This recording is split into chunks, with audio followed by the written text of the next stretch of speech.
શું કામ સૌને બધાને, આ મને ને તમનેથી લઈને બાળકને બધાને શું કામ સોશિયલ મીડિયા ગમે છે? કારણ કે ત્યાં સ્વીકાર છે, એપ્રિશિએશન છે. ગમે એવું રીંગણાનું શાક મૂકો તો બધા અંગૂઠો દિલ મૂકી જાય, વાહ વાહ વાહ વાહ, શિયાળામાં રીંગણાનું શાક શું છે, ખાઓ તો ખબર પડે મીઠું નથી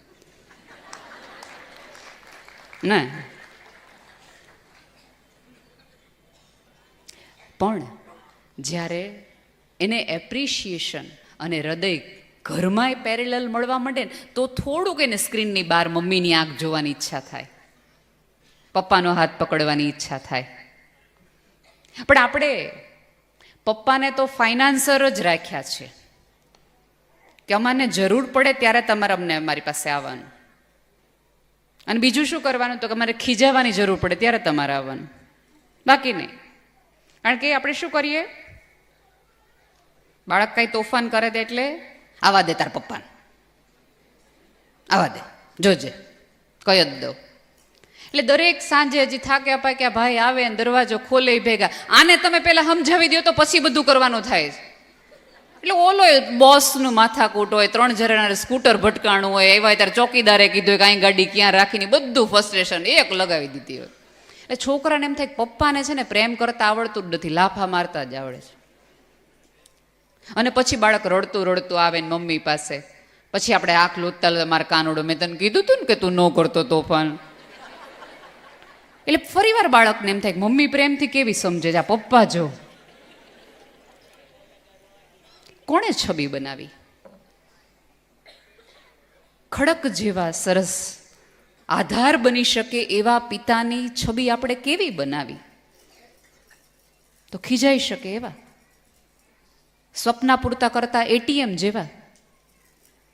આપણે ક્યારેય બાળકને એવું નથી સમજાવી શક્યા કે બેટા તમે કોઈ પણ જગ્યાએ ખરીદીમાં જાઓ અને પ્રાઇસ ટેગ વગર તમે ખરીદીનો આનંદ લઈ શકો ને, એ થેન્ક્સ ટુ તારા પપ્પા. અને સાહેબ, જ્યાં સુધી કોઈ વ્યક્તિની મોંઘવારી તમારા ખીચાને ન નડતી હોય ને ત્યાં સુધી તમે બહુ નસીબદાર માણસ છો. પણ આપણે સંતાનોને ક્યાંક આ બધું જ કહેવામાં બહુ પાછા પડી ગયા છે. હમણાં એક વોટ્સઅપમાં એક સરસ જોક વાંચ્યો હતો. એક છોકરીને પૂછ્યું એક શિક્ષકે, તારી ઉંમર કેટલી? તો કે 7 વર્ષ. તો કે તારા મમ્મીની? તો કે 7 વર્ષ. પછી થોડાક શિક્ષકને એવું થયું તો કર્યું કે એક લોચા લાફસી વાળું છે કે તારા પપ્પાની ઉંમર કેટલી? તો કે 7 વર્ષ. એટલે ઓલા સાહેબ એવું કીધું, બેટા એવું ન હોય, આપણા મમ્મી પપ્પા હોય ને આપણાથી મોટા જ હોય. એ કે હા હોય ને, આપણા મમ્મી પપ્પા મોટા જ હોય.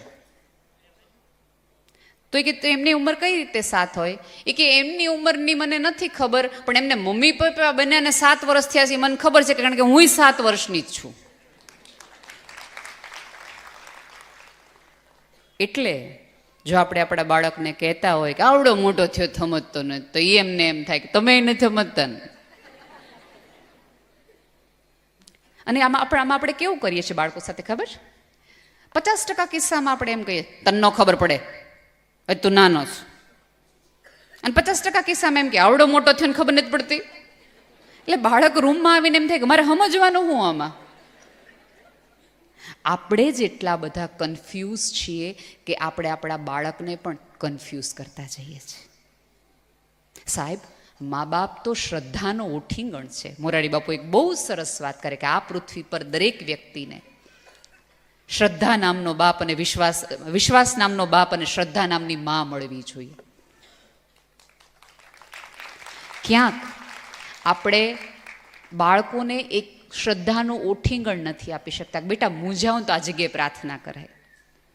કારણ કે ઈશ્વર પણ આપણે જરૂરિયાત પ્રમાણે બદલાવીએ એટલે ધીમે ધીમે ધીમે આપણા બાળકને એમ થાય કે આમાંથી કયા ભગવાનને માનવાના, કયા ભગવાનને માનવાના. અને ધર્મ છે ને એ તો ટેકો છે. તમારી આંખમાંથી અકારણ આંસુ ત્યારે નીકળી શકે જ્યારે તમે ઈશ્વરની સામે હોય, પણ આપણે બાળકને સાચો ઈશ્વરે નથી આપી શકતા કે એકાંતમાં રડી શકે. આ બધા ડિપ્રેશનના, આત્મહત્યાના કેસીસ એટલા માટે તો છે કે આ પૃથ્વી પર એને એવું નથી શ્રદ્ધા બેસતી, એને બાળકને એવું થાય છે કે હું મારા ફ્રેન્ડ્સને કહીશ ને તો હું જીવી જઈશ, મારી બહેનપણીને કહીશ ને તો હું બચી જઈશ, પણ આપણે એવી શ્રદ્ધા ન ઊભી કરી શક્યા કે બેટા તું તારા મા બાપને કહીશ ને તો જ બચી જઈશ. એક પુલ, ઝૂલતો પુલ હતો અને આમ બહુ નદીને અડી જતો હતો, નીચે પડી જતો હતો. અને પુલમાં પવન પણ એટલો બધો હતો, કદાચ એવું બને કે પુલથી નીચે કોઈક વ્યક્તિ પડી જાય. એક બાપ અને દીકરો એ પુલમાંથી પસાર થઈ રહ્યા હતા અને પુલની સ્થિતિ જોઈ, વરસાદની સ્થિતિ જોઈ, એના પવનની આમથી આમ ડાયલોગ જોઈ એટલે પિતાને ક્યાં કેવું થયું કે આ અઘરું છે પાર કરવું, પણ પાર તો કરવું જ પડશે, પૂર આવી જશે તો આપણે દિવસો સુધી ઘરે નહીં જઈ શકીએ. એટલે એમણે શરૂ કર્યું કે ભાઈ બેટા આપણે ચાલવું તો પડશે. પુલ બહુ આમથી આમ થઈ રહ્યો છે, પવનની દિશા ખોટી છે, બની શકે કે ચાલતી વખતે આપણે પડી પણ જઈએ. એટલે બેટા તું છે ને મારો હાથ પકડી લે. પિતાએ પોતાના બાળકને, પોતાના દીકરાને એવું કીધું કે તું મારો હાથ પકડી લે, કારણ કે બની શકે કે આ પવનની દિશામાં તરફ તું નદીમાં એકબીજાથી પડવાનું થાય ને તો તે મારો હાથ પકડેલો હોય ને તો તું પડી ન જા, તને કાંઈ થાય નહીં, એવું પિતાએ કીધું. ત્યારે એ બાળકે બહુ સરસ જવાબ આપ્યો હતો કે પપ્પા હું તમારો હાથ પકડું ને એના કરતાં તમે મારો હાથ પકડી લ્યો ને. તો પપ્પા કે એનાથી શું ફેર પડશે?